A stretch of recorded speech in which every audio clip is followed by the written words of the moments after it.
তোমার দুঃখ শেয়ার করার জন্য এই বাড়িতে আমরা সবাই আছি।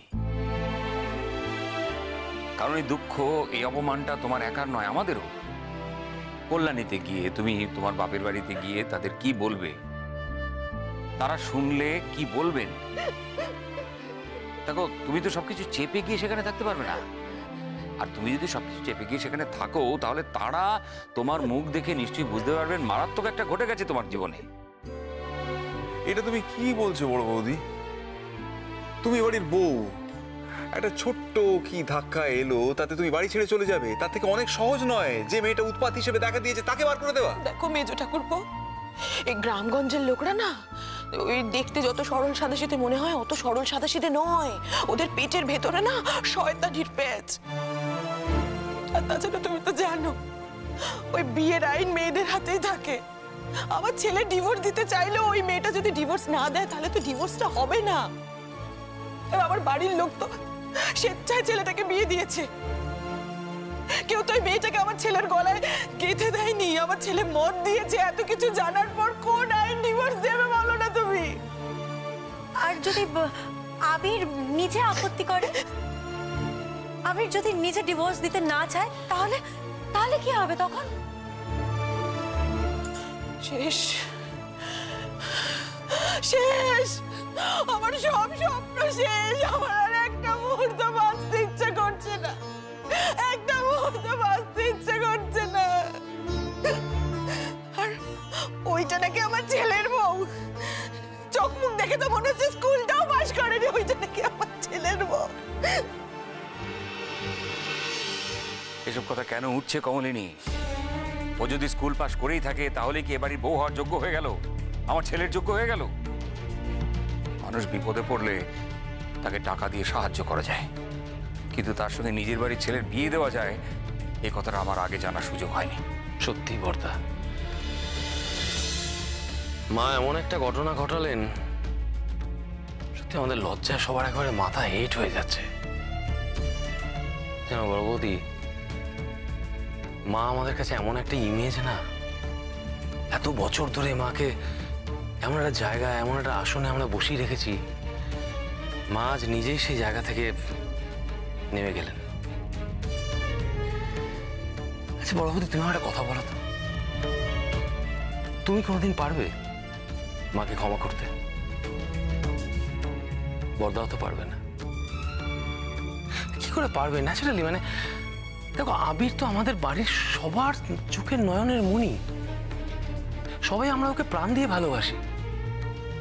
ওর জীবনে এরকম একটা সর্বনাশের জন্য অন্তত অন্তত এই ঘটনাটার জন্য মাকে একটা বাঙালি বাড়িতে বাঙালি নিয়ম কানুন মানা হবে না, এটা কি করে হয় বলো তো? আমরা এতটা বিদেশি হয়ে যাইনি এখনো। তাছাড়া একটা লক্ষণ অলক্ষণ বলে কথা আছে না? মেজ বৌমা, যাও কাজটা করো, বললাম না ভালো সময়টা পার হয়ে যাবে। আমার যেতে পাশ হচ্ছে না মা। দিদি ভাইয়ের এরকম মানসিক অবস্থা, সারাদিন আমরা একসঙ্গে থাকি আর ওর এরকম একটা দুঃখের দিন। আমি তো তোমাকে দুঃখ পেতে বারণ করিনি। তোমার বড় জায়ের দুঃখে তুমি সমব্যথী হয়েছ, তো ভালো কথা, এইরকমই তো হওয়া উচিত। কিন্তু তাই বলে কোনো দায়িত্ব পালন করবে না, এটা কিন্তু হতে পারে না মেজ বৌমা। যতদিন তুমি এই বাড়িতে আছো, যতদিন তুমি আমার বৌমা হয়ে আছো, ততদিন সংসারের কিছু নিয়ম তোমাকে পালন করতেই হবে, কিছু দায়িত্ব তোমাকে পালন করতে হবে।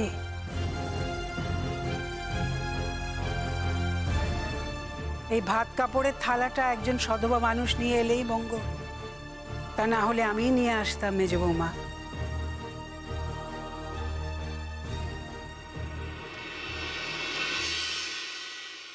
কাল তো চলে যেতে চেয়েছিলাম, আমি চলে যেতে চেয়েছিলাম, তো কেন আটকেছিলে আমায়?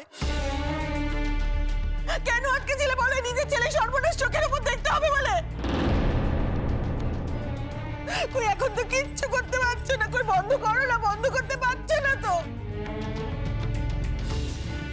চুপ করে আছো কেন? উত্তর দাও না, উত্তর দাও। আমি তোমাকে কথা দিয়েছি কমলিনী, ওই মেয়েকে আমার ছেলের বউ হিসেবে মেনে নেব না। আমার ছেলের সঙ্গে সমস্ত সম্পর্ক চুকিয়ে দিয়ে মার বাড়িতে থাকুক, আমার কিছু বলার নেই। কিন্তু ওকে আমি আমার ছেলের বউ হিসেবে বাড়িতে মেনে নেব না, এটা আমি মার সামনেই পরিষ্কার করে বলে দিলাম।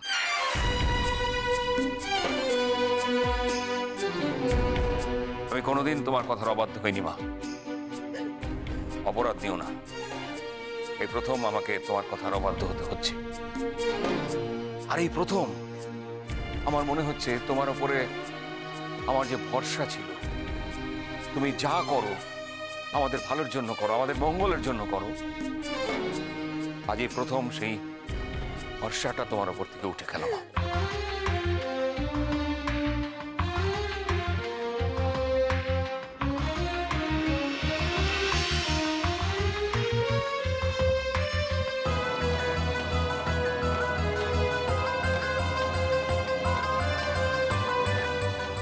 রূপে, আকাশ, তোমাদের বলেছিলাম না দাদা ভাইকে নিয়ে আসতে?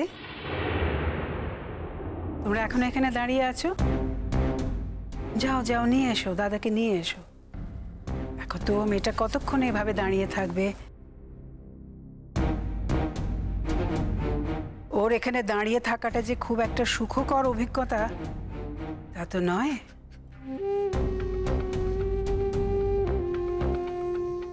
যাও, নিয়ে এসো।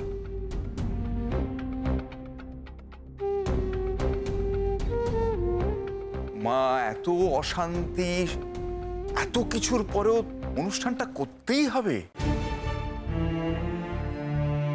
তুমি কি বুঝতে পারছো না যে দাদা বৌদি কোনোভাবেই এই বিয়েটা অ্যাকসেপ্ট করতে পারছে না? মেজদা, শুধু দাদা বৌদি কেন, আমরাও কি কেউ পারছি? আমরাও তো কেউ পারছি না। চোখের সামনে দাঁড়িয়ে এত বড় একটা সর্বনাশ দেখা যায় বলো তো? বুঝতে পারছি না, মারও কি সেই সময় চোখটা অন্ধ হয়ে গেছিল? মেয়েটাকে দেখে একবার বুঝতে পারলো না যে এই মেয়েটা কিছুতেই কোনোভাবে কোনো অর্থে আমাদের বাড়ির কারোর সঙ্গে দাঁড়াতে পর্যন্ত পারে না।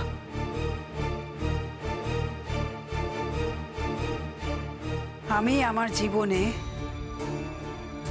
কোনোদিন কোনো কর্তব্যের অবহেলা করিনি।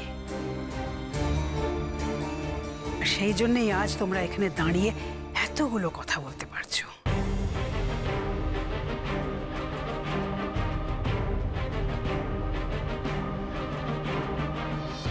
যদি করতাম তাহলে তোমাদের এই রমরমাও থাকতো না, আর শিক্ষার দীক্ষার এত বড়াইও তোমাদের থাকতো না।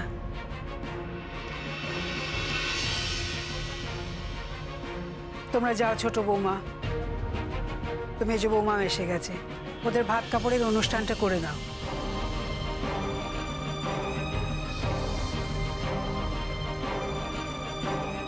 আমি তো বিধবা মানুষ, আমি করলে অমঙ্গল।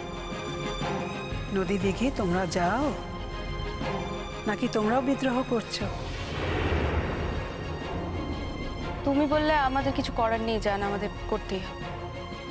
তবে কথাও বলছি যে আমরা কিন্তু কিছু মন থেকে করছি না, করতে হয় তাই করছি।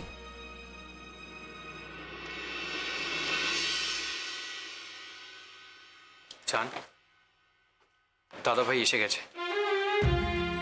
কোথায় যাচ্ছ তোমরা? একজন লয়ারের সঙ্গে পরামর্শ করতে। লয়ারের সাথে পরামর্শ করতে যাচ্ছ? কি ব্যাপারে? কি ব্যাপারে পরামর্শ করতে যেতে পারি সেটা কি আপনি এখনো বুঝতে পারছেন না মা? তোমরা কি এদের বিয়ে ভেঙে দেওয়ার জন্য যাচ্ছ? হ্যাঁ মা, বলেছি তো, এই প্রথম আমি তোমার অবাধ্য হচ্ছি।